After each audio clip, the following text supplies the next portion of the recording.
আসসালামু আলাইকুম। কাতার লাইভ চ্যানেলে আপনাদের সকলকে জানাই স্বাগত। আজকে আমি মূলত এমন একটি বিষয় নিয়ে কথা বলবো, যার ফলে বহু প্রবাসী কাতারে দীর্ঘদিন ধরে ডিপ্রেশনের মধ্যে পড়ে আছে।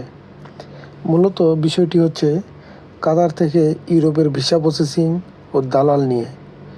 আপনি বর্তমানে কাতারে যেখানেই থাকুন না কেন, আপনি অবশ্যই আপনার ক্যাম্প অথবা আশেপাশে দু একজন ইউরোপে যাওয়ার জন্য, শুধুমাত্র ইউরোপে যাওয়ার জন্যই কাতারে এসেছে এমন লোক পাবেন।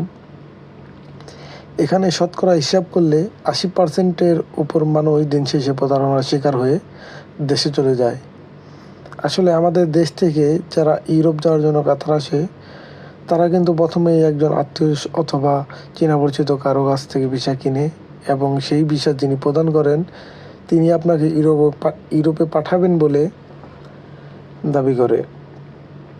দিন শেষে এর 90% আসলে ইউরোপের ভিসা প্রসেসিং সম্পর্কে জানে না এবং তারা আপনাকে আনেই ভিসা ব্যবসা করার জন্য। আপনার যদি বাসায় আর্থিক অবস্থা এমন হয় যে 1 বছর টাকা আপনার পরিবারকে না দিলেও চলবে অথবা পরিবার আপনার আয়ের উপর নির্ভরশীল নয়, তাহলে একমাত্র ইউরোপে উদ্দেশ্যে কাতার আসতে পারেন। তাহলে একটু ডিপ্রেশনে কম পড়তে হবে। পরিশেষে একটা কথাই বলতে চাই, কোনো আত্মীয় স্বজনের পাল্লায় নয়, বরং নিজে বুঝে শুনে কাতার আসবেন।